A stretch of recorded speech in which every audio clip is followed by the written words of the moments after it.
evening, and welcome back to Wisdom Walk to Self Mastery. I am Jojopahmaria Nsoroma, your host and guide. My video that's attached to this stopped streaming after 21 minutes. In my research, I'm believing it's because I wasn't using the right internet platform. So I changed over from Mozilla Firefox to Chrome, and I'm hoping because Google wants all its products to be aligned, I'm hoping that that is the answer to the streaming. If it's not, if I still get some problems, I will do some further digging and figure out if I need a new computer or stronger internet signal, whatever it is. But in the meantime, it's good to be back and to continue with what I was talking about in a 30-minute period so that you have a full spiritual spill on truthful transformations with the focus being on accountability. So in the previous video, I had done my traditional opening and I'd done the elemental wisdom for this week. We are in an Earth week. And I would now like to complete sharing about the astrological insight because we just had a new moon on the 4th to the 5th, and it aligned with the Chinese New Year's. And this Chinese New Year's is the year of the Earth Pig, and it's really good. The last time there was an Earth Pig sign in the Chinese astrology in their zodiac was in 1959. So it only happens once every 60 years. And that's for all of the animal signs and the elemental essence that they're connected to because they change up. There's a Chinese medicine wheel. And so the animals, the 12 animals all have elemental energies assigned to them. And it's fire, water, earth, and they use metal and nature. And so the Earth Pig is a very good sign. This is a sign of prosperity, abundance, wealth, good fortune. It's like a good harvest that comes in. And so it's a thing you want to see happen, that you want to see an Earth Pig year show up. So on at this time of this new moon that we just had on the 4th and the 5th, it's an opportunity for us to look at new and creative ways to deal with our finances. From Barbara Goldsmith, one of my favorite astrologers, she says, "Are you working only in order to make money?" Wow, great question. Meaning, are you still in survival mode? Are you doing what you love and trusting you will be taken care of? And that's living in a higher consciousness. That's in the creative mode. So two really good questions to think about, especially because, again, this year promises opportunities for abundance, for some prosperity, and for wealth. And wealth, not just in currency, I'm not just talking about in paper dollars and coins, because really all of your real wealth has to do with your relationships and your access to resources. So when I talk about wealth, I'm talking about that you're going to increase your interpersonal relationship circle, that there are going to be new people and people who have resources and connections for you so that you can keep growing your work, your gift, your art, whatever it is that you are focusing on that you love. This is an opportunity for more of what you need that can result in, of course, financial wealth. But in order to get to that, it really comes out of having opportunities to share your gifts and opportunities that really resonate and that really value what it is that you have to share. So that's a really important thing for us to keep in mind about what wealth really is. Now, we had the full moon eclipse in Leo that shone a light on our creative abilities. This is back to what Barbara Goldsmith is saying. And she says, your passion, the things you love, and getting in touch with them is what that full moon eclipse was helping to do, supporting us in doing. So this Aquarian energy, she says, is all about giving your gifts to the world with love. Isn't that beautiful? What is it that you bring that is unique to you that no one else can do? See this as a new opportunity to share what you love. You might find yourself doing things you never expected. She says sometimes the universe is giving you a wake-up call, and Aquarius is always like an alarm clock. The great side of this is a possibility of instant manifestation when something comes together for you when you least expect it. It could be that romance you've been looking for, the ideal job you've been searching out, the career opportunity. Something suddenly blossoms. And this is really so wonderful. And I have a personal experience of that from this morning. I had a call with someone on the East Coast, and I'm out here on the Pacific Coast. And in order to meet their time, I had to get up at 5 o'clock in the morning.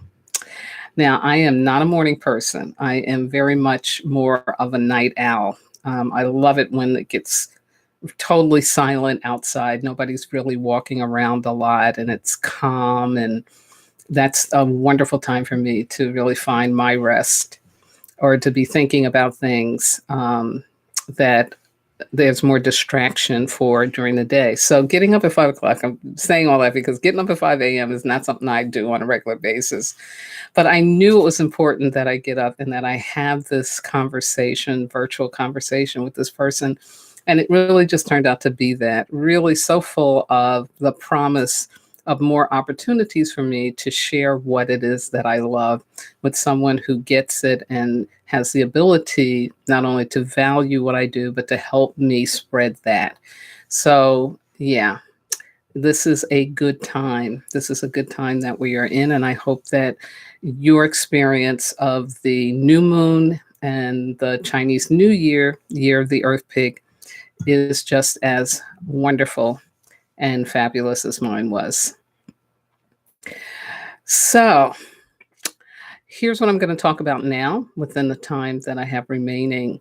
I'm going to talk about truthful transformation and give you a definition of what I mean by that. Then I'm going to talk about how accountability shows up in the movie Groundhog Day. So I'm going to use that movie as an illustration of accountability, what it is and what it's not, and why we need to do it, why we need to have it. And then I'm going to share a personal challenge with you. And I will also write that personal challenge out in the box below this video once I am done with the live streaming. Now, my quote for this week, I did 2 quotes that I shared on my announcement to share my radio broadcast. And the first one is from a woman named Shannon L. Alder, A-L-D-E-R, and her quotes are used a lot. And I really like this one. She says, the most important journey you will take in your life will usually be the one of self-transformation. Often, this is the scariest because it requires the greatest changes in life. So true. And then from the great Chinese philosopher Lao Tzu, this wonderful quote, truly, he says, the greatest gift you have to give is that of your own self-transformation. Just delicious, wonderful stuff. Do a little water. So, truthful transformation, what am I talking about here? Basically, it's about being more of who you truly are. The process of transformation is really just moving from one state to another. So it's kind of a reordering, a rearranging, if you will, of your essence.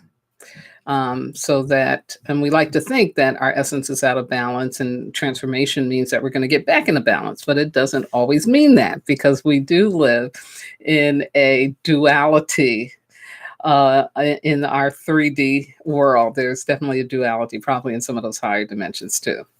But definitely in the third dimension, meaning there's hot, there's cold, there's down, there's in, there's out, there's good, and there's bad.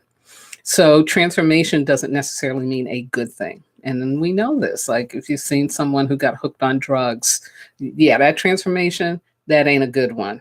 Or someone who's alcoholic, which I've had in my family, and to see them transform into something that they are not, it's not pretty at all. And it's very painful. So transformation doesn't necessarily have to be good. But when I talk truthful transformation, that's when I'm talking about the good. That's where somebody who maybe has been hooked on drugs or was an alcoholic now has transformed themselves to say no to their addiction and is learning how to live drug or alcohol free. So truthful transformation is, again, moving away from what we are not, or it can be going further along the journey to what we really are. So you're doing good, but you want to do better. You want to do more. That's also truthful transformation. The other important piece about truthful transformation is it's not about imitating somebody else's journey. Okay. It's not transforming into someone that you want to be like or wish you could be like. You may definitely identify and want to, imitate certain aspects or behaviors of someone that you admire. But the truthful transformation is you becoming who you really are, your unique divine self. Now, this is important. This is so important that you become who you truly are, because we all were born full of our truth. We come here in this dimension with a sacred contract, meaning there are people that we're supposed to meet, places we're supposed to go, things we're supposed to see, things we're supposed to do. And it's all, organized in a way we can't even imagine by a greater order and direction, by God, by the universe. And so when we aren't aware of that we're here for a purpose, when we forget that we have promises to keep, it's not a good day. That's when life is really struggle, suffer, struggle, suffer, struggle, suffer. So the truthful transformation helps us get more aligned with keeping our promises. Now, back to the duality piece. There are people who keep promises to demonstrate their family wound. And I believe that's why in every family you're going to have that black sheep, that person who, or maybe a few of them, but these are the person or people who you look at and say, oh my God, what's wrong with them? Why are they doing that? I don't want to be around them. They're bad. They're this and that. And those people actually have a sacred contract to do that, because their job is to show everybody in the family, guess what, y'all? Yeah, we got a wound here that's still walking around and it needs to be healed. So, again, that truthful transformation sometimes is somebody falling into a addictive situation, but it doesn't have to stay that way. They don't have to stay that way. They can transform back into the truth of who they are. So I just throw all of that out to you just to kind of open us up to what I'm talking about here with truthful transformation, because my next 3 broadcasts are going to be, discussing aspects of it. And the aspect that we're talking about tonight is accountability, but there's also vulnerability, another important aspect of truthful transformation. So, one more thing about truthful transformation and this notion of us being on purpose, being aligned with our purpose. And if the alignment has us having to go against the truth of who we are, that we can still find our way back, that it's important to find our way back. Um, and there are two films that I think really help to give a notion or an understanding of how what we do or don't do, how it matters, how it affects people we don't even know. And those two films are Crash, and the other one is called Babel, Babel. Um, they are connected, interrelated stories. The character stories are interrelated in really interesting ways. And I think it just really illustrates what I'm trying to say here about how we are all connected. And that's why having a consciousness about truthful transformation is so important.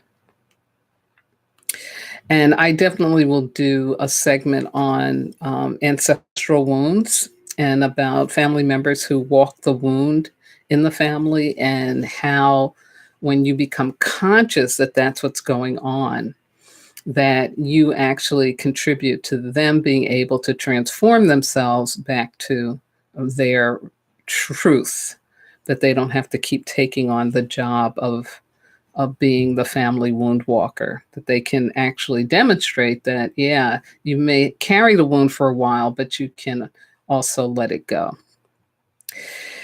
So, Groundhog Day, which we just had last Friday, I always do an annual event of watching the movie, because I think it does such a great job of raising consciousness about where are you stuck in your life.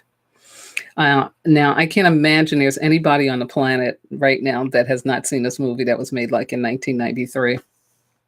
But there may be. So, being a good facilitator, I am going to just give you a quick synopsis of what the film is about. And I guess it's spoiler, but that's okay, because even if you know what the film is about, actually watching it and experiencing it is just really fun and powerful. It's a very powerful movie. So the story is about a man, I'd say a middle-aged man, who is working as a newscaster in Pittsburgh, and who is very arrogant, clearly doesn't like himself and doesn't like anybody around him, because he's just not nice. He's just not a nice person, you know. He says very sarcastic things all the time, and really thinks that everything is revolving around him. So he's got a really big head, very arrogant. And he gets an assignment to go to the Groundhog Day Festival in Punxsutawney, Pennsylvania, with a new producer and a cameraman. And so the three of them go out on this journey. And of course, he's complaining about, having to go interview the groundhog, because he thinks he should be doing, something in New York City or something, thinks he should be bigger than that. And so he gets to Punxsutawney and wakes up the morning after he did the Groundhog Day interview, and discovers that it's still February the 2nd. So the story is about him being caught up in this time loop of February the 2nd. And he goes through a beautiful process of transformation, where at first he's in disbelief. He can't believe it. He tries everything he can to get out of it, using his intelligence. Nothing works. So then he decides that, well, maybe I can just do whatever I want, And he decides not to be accountable for his behavior. He just does whatever he wants. That still doesn't work. And in the process of this repeated day, he finds that he really is attracted to the producer. And so he finally ends up sharing with her his dilemma. And she, being very positive and open-minded, says to him, well, this really could be true. And maybe it's not as bad as you think. Maybe it's a really wonderful opportunity that you've been given.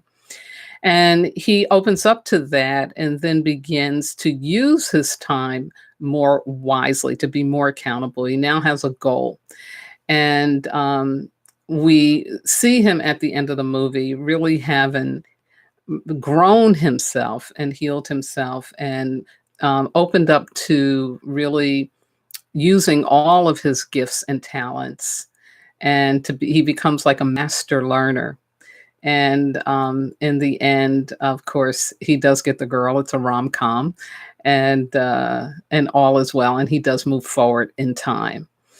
And so the movie is iconic. There's actually a movie theater in England that shows the movie repeatedly 12 times in a row. I think it's 12 times in a row.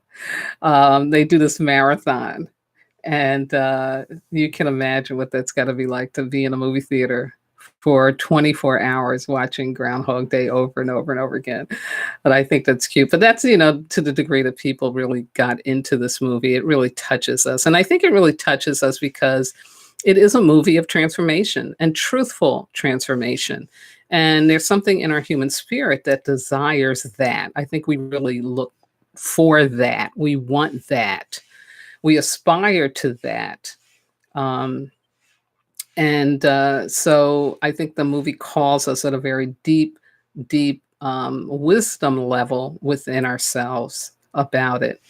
It stars Bill Murray, and it's got good comedy in it. And, the combination of comedy when you are learning something spiritual is a really good combination. So, accountability. What happens with Phil Connors is his name, the lead character.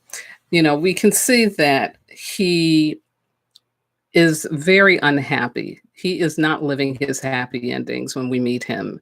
He wants to be somewhere else. He wants to be doing more. He wants to have more, but he's stuck.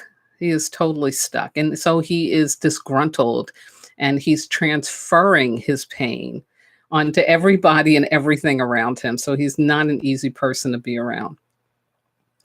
So we see that he, in the opening of the film, doesn't understand that he really does have a choice, that he can learn how to transform his pain and he can grow himself to move on. But he doesn't believe that. He has no ability to take accountability for his situation, for himself, to be responsible for taking on, moving himself to another level. And so he gets a spiritual smackdown. It's like, okay, we're going to show you what it's like to really be stuck. And, Groundhog Day just repeating itself over and over and to no end. Like he has no idea when this is going to stop. And so after he gets to where, okay, it's really happening. I'm not making this up. I'm not crazy. It's real. The first thing he does is act like a juvenile, like an adolescent or even the child. And he says, I'm just not going to follow their rules anymore. I'm going to break all the rules, And so he does. And he gets arrested and he goes to jail. And then he goes and does something else and he goes back to jail. He just goes through this whole thing of, I'm not responsible and I'm just going to have my little temper tantrum and I'm going to mess things up.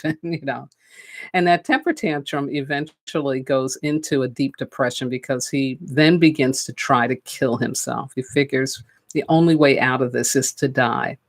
But as fate would have it, he jumps off a building, electrocutes himself, gets run over by a truck. But every morning he wakes up and it's still February the 2nd. And I love that component of the film because I think often when we are confronted with accountability and responsibility, and these are these words for us in our adolescent culture, we don't like to hear. We don't like to hear about being accountable. We don't like to hear holding somebody accountable. I coach people who are involved in management positions a lot. And a lot of their troubles with their employees comes from them not wanting to hold somebody accountable or not doing it. Maybe they talk about it, but to actually do it, it's really like they got a problem with that. And so, it's really a challenge for us in this culture to do that. or to want to be held accountable. That's the other piece in it. How can I get out of, doing what I'm supposed to do, or, being truthful about what I'm really supposed to be doing. And that's in any of our institutions, including family and intimate relationships. We don't want to be held accountable. So, to get to that place, to be accountable, it's almost like we'd rather die. We'd rather die than face taking on being accountable.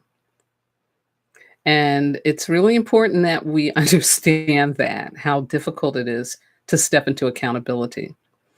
But the reason why it's so, so, so important to do that is because, and this is to me one of the greatest messages of this movie, you will never move forward in your life. You will stay stuck, and you will repeat situations thinking, oh, I got it. I'm doing it right. I'm doing it, thinking that you got it all together, and no, you really don't. And then what happens, right, is things crash. So you're not taking accountability, say, for a relationship you're in that really isn't working for you.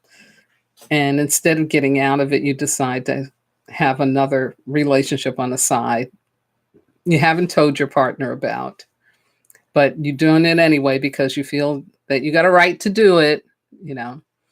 And so then what happens is, the person you're in the side relationship with gets tired of waiting for you to leave the relationship you're in, and they come to you and say, I'm done. And then you get a real smackdown because, see, this was working for you, right? You had it all set up, you were doing it. But then it comes to an end. And then what happens, right? You can get really, really heartbroken, or, disappointed. You feel betrayed, whatever. It crashes, is basically what happens. It'll crash because you're not taking accountability for what is going on for you. You're making other people responsible for that. And you're not considering enough the other people involved in the situation. You don't think about yourself. How would you feel if somebody was, having a relationship on the side that you didn't know about, and you thought that they were just with you, but they with somebody else too, and they haven't given you the opportunity to say, well, that's okay. We can open this relationship up, or no, this doesn't work for me. No, ain't no way going. To be afraid of that, accountability. And so that's just one example of how it can show up in our lives. But again, how, difficult we find it to accept that. But if you don't, again, you won't be moving forward. It's not until in the movie Groundhog Day that the lead character, Phil Connors, actually starts to think about how he can grow and transform himself, that things begin to shift for him. Instead of him making it be about, I got to be in a relationship with this woman and then I'll be okay, or I got to go have this money and then it'll be okay, or I've got to do whatever it is I think I want to do and then I'll be okay. And, none of that worked.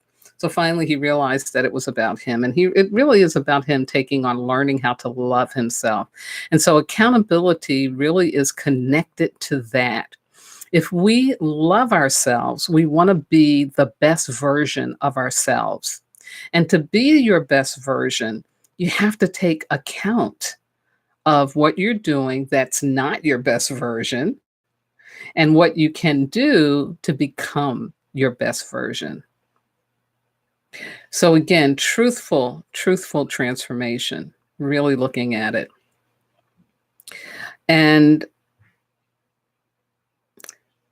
I, from a personal perspective, know what it's like to be caught up in a Groundhog Day, like really know what it's like to be caught up in a Groundhog Day, and believing that other people were responsible for my misery. If it wasn't for this supervisor, if it wasn't for that coworker, it wasn't for that person, and I finally, because I used to change jobs quite a lot, part of that was I love to learn. I used to get bored quick, but a lot of it too was not feeling victimized in the work situations I was in. And so finally, I had to look at that. I had to look at that pattern. And I began to realize that, oh, it's not about the job. It's not about the colleagues. It's not about the supervisor in it. It's about you. And I had to start to take account and to become accountable for what it is that I was bringing to the situation that would have me feel like a victim.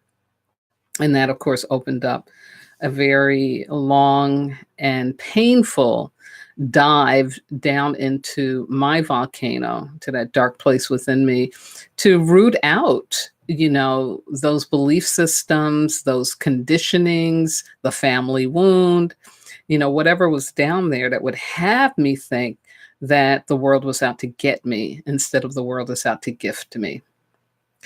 So when we can take account and become accountable for what it is that is a problem for us, what it is that we feel is somebody else's problem, somebody else is doing something to me.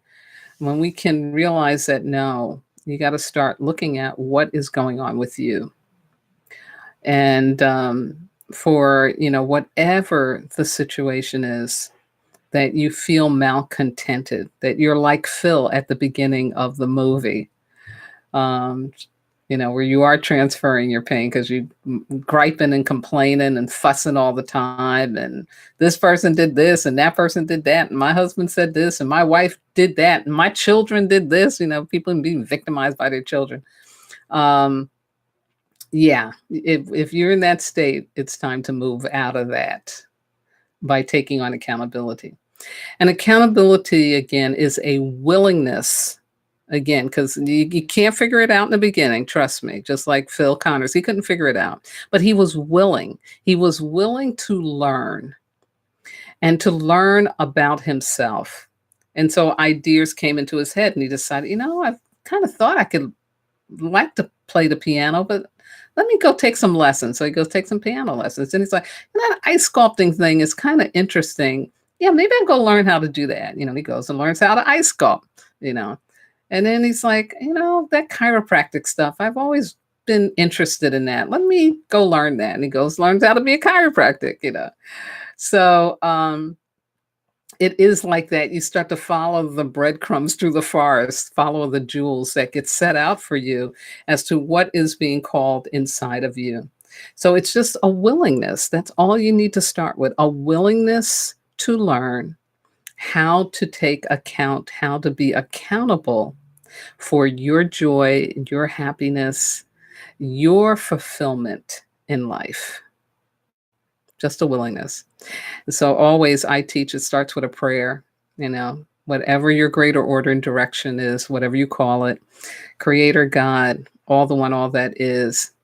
I ask and thank you for enabling me to open up to learning how to take account, how to be accountable for my joy, my happiness, for my fulfillment in life. Ashe, ashe, ashe. Thank you, thank you, thank you. Always. So, personal challenge. Where in life are you caught in a time loop, a repetitive cycle of discontentment and unhappy endings?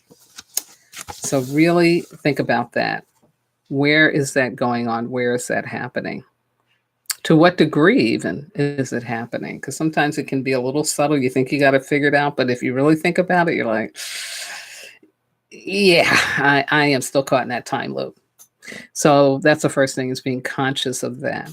The second thing is to identify 3 ways in which you can become more accountable to yourself, meaning what new things do you need to do or start to learn in order to break out of being stuck?